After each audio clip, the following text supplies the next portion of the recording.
గ్రామంలో 14 రోజులుగా నిరసనలు కొనసాగుతున్నాయి. గ్రామంలో 18 ఎకరాలు విస్తీర్ణంలో ఏర్పాటు చేసిన కోళ్ల ఫారం నుంచి వస్తున్న దుర్వాసనతో తీవ్ర ఇబ్బందులు ఎదురవుతున్నాయి.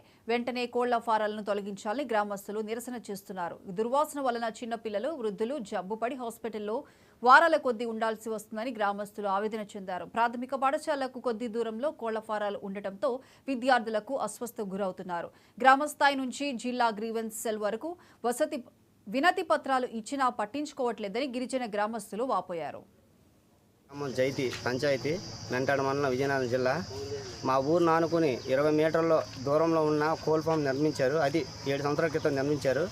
అది నిర్మించిన ఫస్ట్ నుంచే మాకు చాలా విపరీతమైన వాసన, ఈగలు, చాలా ఇబ్బంది, దోమలు కూడా వచ్చి చాలా ఇబ్బందికరంగా పనిచేసి మీ ఇంట్లో ఉండలేక ఉండోళ్ళమే.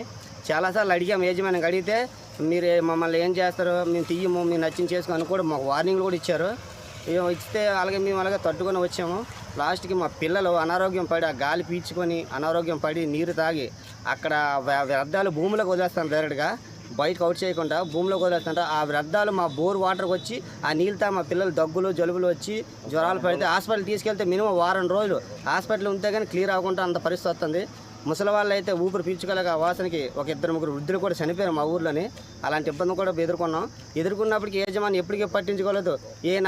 ఈరోజు 14 రోజులు మనం దీక్ష చేస్తాను దాని పోరాటం మీద. ఈ 14 రోజులు ఏ నాయకులు కానీ ఏ అధికారులు కానీ మమ్మల్ని ఎందుకు స్పందించలేదు. వచ్చే విలేకరులైనా అతను ఏదో ఒకలాగా తోపట్టి. మా కోల్ ఫారం చాలా దగ్గరలో ఉంది, ఊరు దగ్గర, స్కూల్ దగ్గరలో ఉంది, చాలా దగ్గరలో ఉంది. దానివల్ల ఆ వాసన వల్ల మాకు బాగా చెడు వాసన వస్తుంది. చెడు వాసన వల్ల మేము ఇంట్లో ఉండలేకపోతున్నాము, అన్నం తినలేకపోతున్నాం, నీళ్ళు తాగలేకపోతున్నాం, దగ్గులు, జ్వరాలు, కాళ్ళొప్పులు, ఒళ్ళొప్పులు, ఆ వాటర్ చేంజ్ కూడా అయిపోతుంది. దానివల్ల దురదలు కూడా వచ్చేస్తాయి. పిల్లలు కూడా అన్నం సరిగ్గా తింటారు కాదు. అమ్మ మేము తినమమ్మ, మాకు ఈగలు దోమలు, మేము తినమమ్మ, మేము స్కూల్కి వెళ్ళమమ్మ, స్కూల్కి కూడా సరిగ్గా పిల్లలు వెళ్తాండ్రు కాదు. ఏ ప్రభుత్వాలు కూడా మమ్మల్ని న్యాయం చేయలేదు.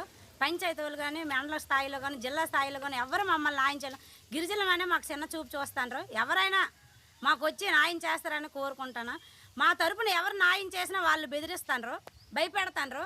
ఎవరో ఒక అధికారి మమ్మల్ని వచ్చి మీకు మంచి చేస్తామంటే మీరు చేయకండి, వాళ్ళ వల్ల చాలా ఇబ్బందులు పడతారు, మీరు రాబోయే రోజుల్లోనే వాళ్ళు కూడా బెదిరిస్తాండ్రు. ఒక ఎమ్మెల్యే అయ్యి కూడా మా గిరిజన ఆవిడ కూడా మాకు న్యాయం చేయలేదు. మమ్మల్ని ఎవరు న్యాయం చేస్తారు? మేము చాలా ఇబ్బంది పడదు. 14 రోజుల నుంచి మేము ధర్నాలు చేస్తున్నాం. చంటి పిల్లలకు తీసుకెళ్ళి అక్కడ చెట్ల కింద ఉయ్యాలు కట్టి వాళ్ళకి నిద్ర వస్తే అక్కడే పడుకుని పెడుతున్నాం తప్పగానే ఎవరో మాకు న్యాయం చేయలేదు. మాకు ఏలూరు జిల్లా కొల్లేరులో కేంద్ర సాధికార కమిటీ పర్యటన